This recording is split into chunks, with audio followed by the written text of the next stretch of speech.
Está claro que hemos hecho un máster en economía, ¿verdad, Alberto, en los últimos tiempos y más con la crisis? ¿Cómo es el futuro de los jóvenes? Bueno, no cabe duda, ¿no? Yo señalaría otra cuestión diferente, ¿no? Yo haría hincapié en que los jóvenes nos hemos dado cuenta de que quienes toman las decisiones que afectan directamente a nuestro futuro no están sometidos a las votaciones, que nuestro sistema es realmente antidemocrático, en un sentido estricto. Hay que hablar, y esto lo revela claramente la crisis, cuando se están aplicando unos planes de ajuste que no ha votado nadie, ni siquiera iban en ningún programa electoral. Están aplicándonos medidas que nos afectan a nuestro futuro que no ha votado ninguno de nosotros, los jóvenes. De tal forma, estamos viendo ese detalle tan importante que creo que es trascendental, porque nosotros exigimos el derecho de tomar las decisiones o votar a aquellos que toman las decisiones sobre nuestro futuro. ¿Es cierto? Yo decía que, bueno, estamos hablando aquí de ser emprendedores, ¿no?, de crear empresas, y hasta la intervención final de Antonio parecía que esto era simplemente el resultado final de un deseo, de una idea, cuando realmente hay que plantear qué obstáculos tiene la economía para crear empleo, para salir adelante y crear crecimiento económico. Es cierto, el 80% del empleo lo crean las pequeñas y medianas empresas, y precisamente el 50% de ellas se queja de que no tiene financiación. Ahí tenemos que encontrar al primer culpable, la banca privada. La banca privada es el primer culpable que, recibiendo dinero barato del 1% del Banco Central Europeo, lo invierte en deuda pública en vez de financiar el empleo. Y el segundo culpable de esta situación es la Comisión Europea y el Banco Central Europeo, que promueven pactos como el Pacto por el Euro, que beneficia exclusivamente a las grandes empresas, perjudicando radicalmente a las pequeñas y medianas empresas y, por lo tanto, creando mayor desempleo y mayores situaciones de regresión social. Yo quería, Alberto, que ya estamos empezando a plantearnos la posibilidad de empezar a ir a trabajar fuera. Sí, de hecho ya hay mucha gente que se está yendo, ¿no? Al fin y al cabo, la oferta de trabajo que se pueda derivar en España depende mucho del modelo productivo, del modelo de crecimiento que se haya impulsado desde las administraciones políticas, ¿no? Y ya que están aquí los representantes del PP y PSOE, hay que recordar que es un modelo pactado entre los dos, porque en todas las legislaturas de tanto uno como otro se ha sostenido y apoyado y firmemente ese modelo productivo basado en la construcción y el ladrillo, que al final pues genera una mano de obra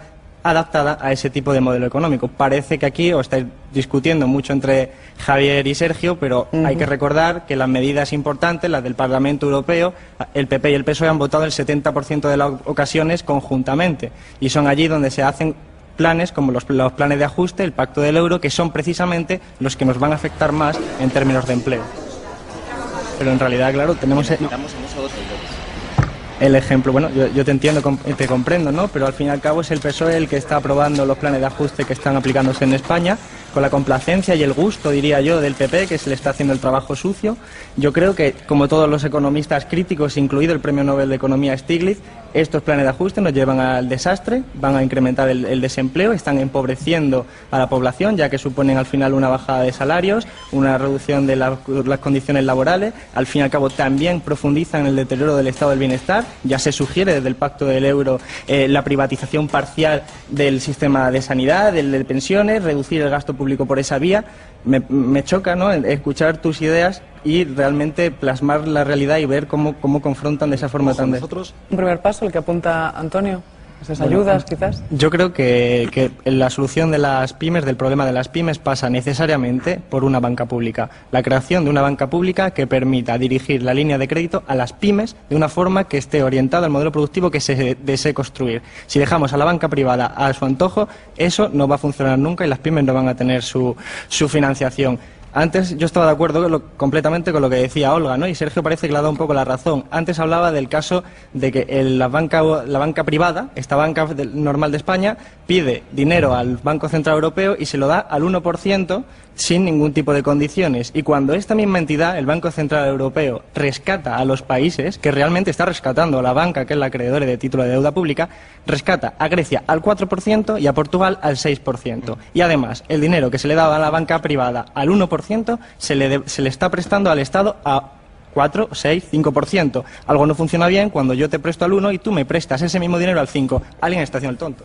Que el mensaje de Javier es profundamente vaporoso. Parece que no se quiere mojar en muchas cuestiones, ¿no? Hablamos aquí de parece competitividad, intentar atraer los capitales, etcétera. Parece que no me has escuchado antes cuando he dicho que el empleo, el 80% del empleo los quedan en las pequeñas y medianas empresas, que no exportan su producción. Por lo tanto, si queremos salir creciendo de la crisis, necesitamos que los salarios sean suficientemente fuertes. Y qué casualidad, desde el 94 al 2006 los salarios reales han caído un 6%, y eso incluye a PP y a PSOE en la misma época. Y la participación salarial en la renta de los salarios ha caído un 8% en el mismo periodo. Estamos empobreciéndonos desde hace décadas. Y eso, sencillamente, repercute automáticamente en el nivel de las ventas de las pequeñas y medianas empresas, que son las que crean empleo. ¿Para qué nos vamos a ir fuera si tenemos dentro necesidades de creación de empleo? Alberto, el empresario... Yo creo realmente que a mí me resulta indecente cuando decimos que hemos vivido por encima de nuestras posibilidades, cuando decimos que todos somos culpables de la crisis. Eso para mí es radicalmente falso. He hablado antes de los salarios, cómo han ido cayendo. Los precios han subido más que los salarios, los beneficios empresariales a nivel agregado, sobre todo de las grandes corporaciones, han crecido mucho por encima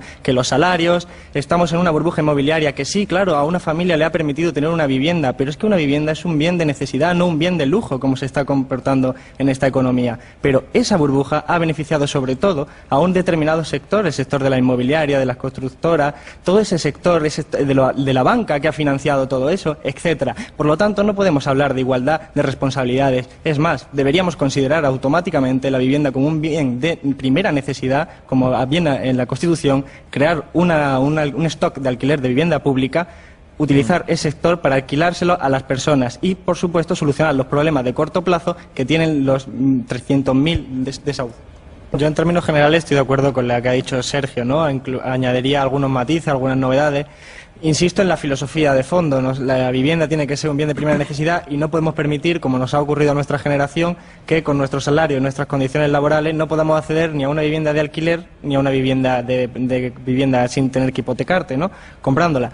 Ahora bien, tenemos bastantes circunstancias que podemos arreglar. Podemos, por ejemplo, pensar en introducir impuestos a las segundas, terceras, cuartas, quinta vivienda, ya que hay un sector minoritario de la población que posee mucha vivienda. Y hablando de esto, debemos recordar que es la banca privada la que sigue teniendo en stock muchísimas viviendas. Una banca que, insisto, es mi prioridad, meterle mano y poder utilizar esa banca como instrumento para liberar ese bien de primera necesidad para la sociedad española. Bueno, Pau, parece que el mundo nuevo que viene no parece tan presente, ¿no? Según las estadísticas, según el Instituto Nacional de Estadística, la mujer cobra 5.300 euros de media, menos al año. Eso, según la estadística, es un dato. Así que el mundo nuevo parece que todavía no ha venido. Cuando hablamos de empresarios, a mí me gusta distinguir entre pequeños y medianos empresarios y grandes empresarios, porque de hecho creo que el grande empresario es uno de los principales problemas para las pymes. A mí me gusta mantener eso porque creo que los datos lo revelan. Otro dato esclarecedor, ¿no? El 50% de los beneficios en el año 2009, de los beneficios empresariales, se dedicaron a dividendos. No se dedicó a crear empleo, ni se dedicó a reinvertirlo en mejorar la capacidad productiva, se dedicó a dividendos, a repartírselo entre los accionistas. Decidme, por favor, qué tipo de sociedad es la que se aspira, qué tipo de empresario estamos hablando, si del que tú estabas intentando hacer mofa, que en realidad parece ser que algo queda todavía, o del que estáis hablando vosotros, que parece que en la teoría funciona muy bien, pero en la práctica no. ¿Con cuál nos quedamos? Yo creo que es verdad, es claramente que hay una apatía política muy importante, sobre todo en la juventud, pero es evidente, es normal además, yo diría que es hasta sano. ¿Por qué? Porque el problema por el cual salió la gente a las calles el 15M fue sencillamente, fundamentalmente económico, un problema económico. 6 de los 8 puntos de la democracia real ya eran de economía. El hartazgo frente a los políticos son el elemento visible, pero no es el origen de su frustración realmente.